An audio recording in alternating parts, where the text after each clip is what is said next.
हर समय मंगल विधान रचे हुए हैं। उनके हर विधान में बड़ा प्रेम उनका छुपा हुआ है, अहेतुकी कृपा छुपी हुई है, उनकी दया सब पर है। सब पर मोरी बराबर दाया, भगवान कहते। तो अनुभव में क्यों नहीं आती? तो दया का उल्टा करो, याद।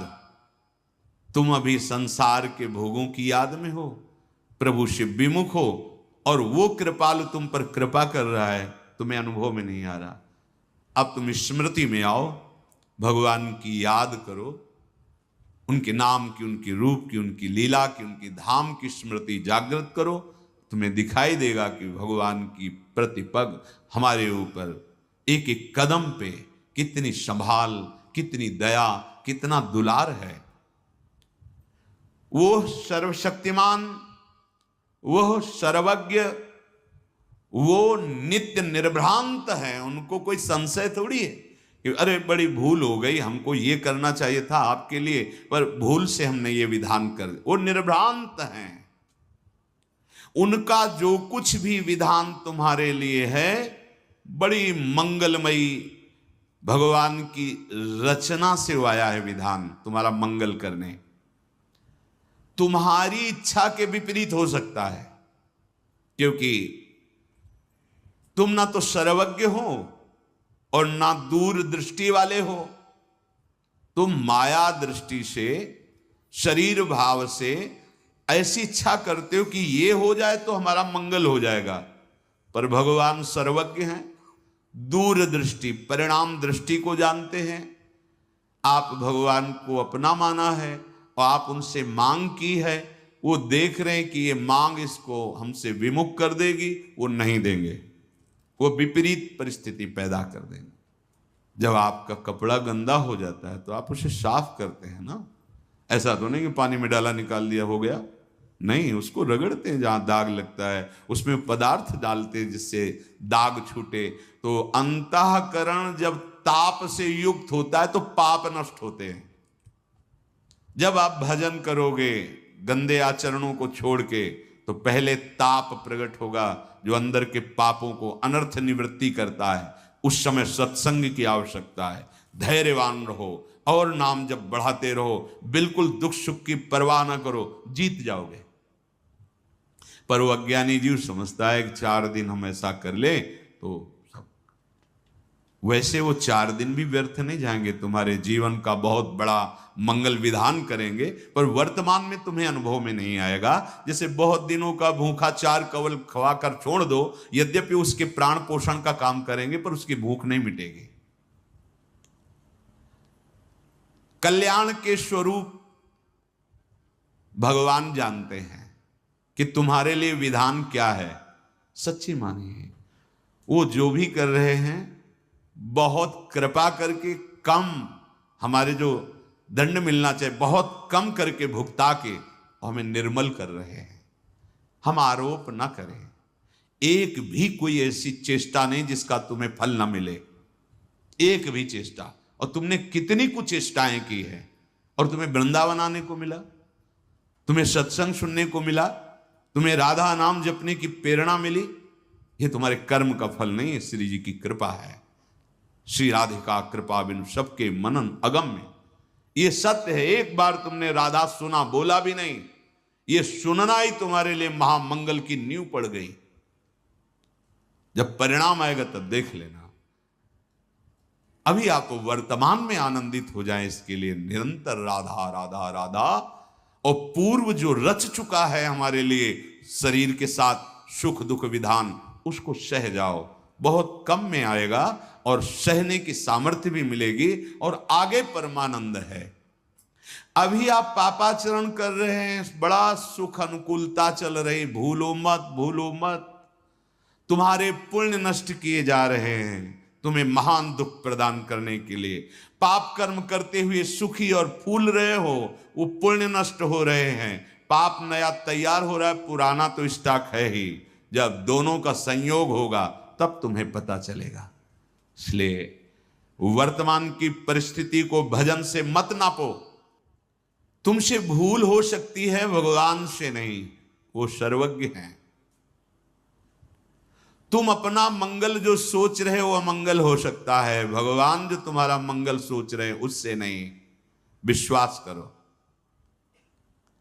भगवान कभी, पूज्य राधा बाबा के शब्दों में, कि भगवान की ताकत ही नहीं कि वो अमंगल कर सके।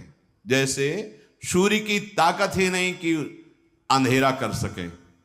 भाई सूर्य भगवान विराजमान, दिखाओ अंधेरा, तो कहेंगे हम जाएंगे तभी अंधेरा होगा, हमारे सामने तो अंधेरा हो नहीं सकता।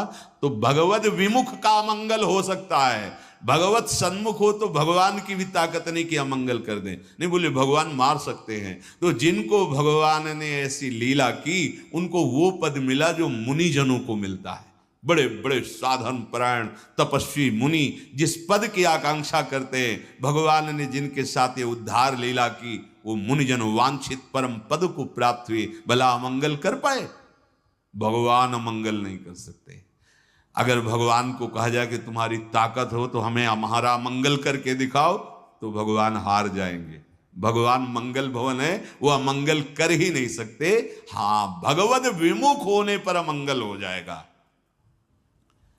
तो तुम उपासक हो, भगवान की असीम शक्ति है, उस असीम शक्ति में सब कुछ सहज में करने की सामर्थ्य है, पर वो तुम्हारी इच्छा के अनुसार नहीं कर रहे।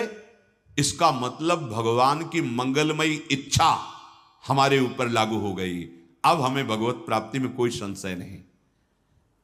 अर्थात उपासक को एक तो इच्छा ही नहीं करनी चाहिए, अगर इच्छा है तो भगवान के सामने रखकर छोड़ देना चाहिए। आप जो आपको भावे सो करो। आप स्वतंत्र हो, आपको लगे कि इस इच्छा पूर्ति से मंगल होगा तो आप कर दो, और आपको लगे कि नहीं होगा तो आप कभी मत करना। ये छूट दे दो। नहीं, ये छूट इसलिए कि तुम्हारी श्रद्धा और विश्वास डगमगाएगा नहीं। भगवान की सर्वज्ञता, सर्वशक्ति, सौहार्दता, मंगलमयता पर तुम विश्वास करो। अपनी स्वतंत्र इच्छाओं से कभी तुम मंगल स्वरूप को प्राप्त नहीं हो सकते। प्रभु की अहेतुकी कृपा, प्रीति, सौहार्द, सर्वज्ञता आदि पर विश्वास करके तुम जब अपनी इच्छा को प्रभु के चरणों में समर्पित कर देते हो और वो इच्छा जब पूर्ति नहीं होती और आप विचलित होते हो, तो भगवान कृपा करके सत्संग दिलवा देते हैं। पक्का मानना, सत्संग मिला, भगवान ने हमको चयन कर लिया अपने पास बुलाने के लिए। पूरी सृष्टि में हम पर कृपा हो गई, इतने अनंत जीवों में से मुझे निकाल लिया। कितना प्यार करते हैं प्रभु। मुझे सतमार्ग मिल गया, संत संग मिला, मनो सब कुछ प्राप्त हो गया। पर फिर सावधान, संत संग कैसे? संतों का संग जो हमें भगवत कृपा से मिलता है, वो सत्संग जो सत्संग मात्र से भगवत प्राप्ति। बड़े भाग पाई सत्संगा, बिना ही प्रयास होई भवभंगा। बिना प्रयास ही हमारे संसार बंधन का नाश करने वाला सत्संग। तो कल बताया गया था वो कैसे होते हैं साधुजन।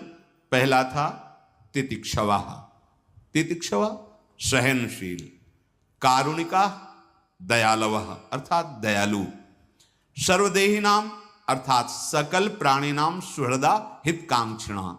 समस्त देहधारियों का कैसे मंगल हो, ये कैसे सुख को प्राप्त हो, यही उनके हृदय में चलता रहता है। अजात शत्रवः, संपूर्ण सृष्टि में एक भी शत्रु जिसका नहीं है।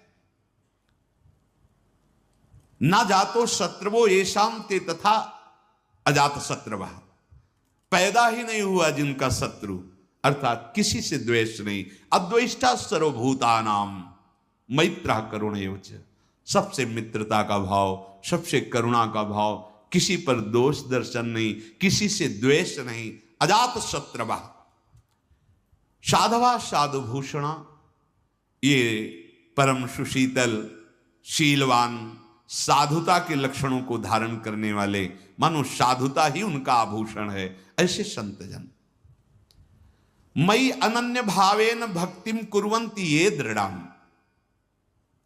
मयि अनन्य अर्थात एकाग्रेण निष्कामेन कर्मणा मनसा अंतःकरणेन दृढ़ाम भक्तिम कुर्वन्तु।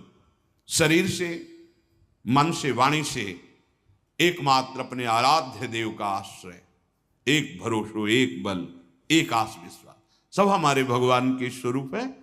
पर हम जिनकी उपासना, जिस नाम की, जिस रूप की, उसमें अनन्य भाव। मयि अनन्य भावेन, एक अनन्य भक्ति का स्वरूप है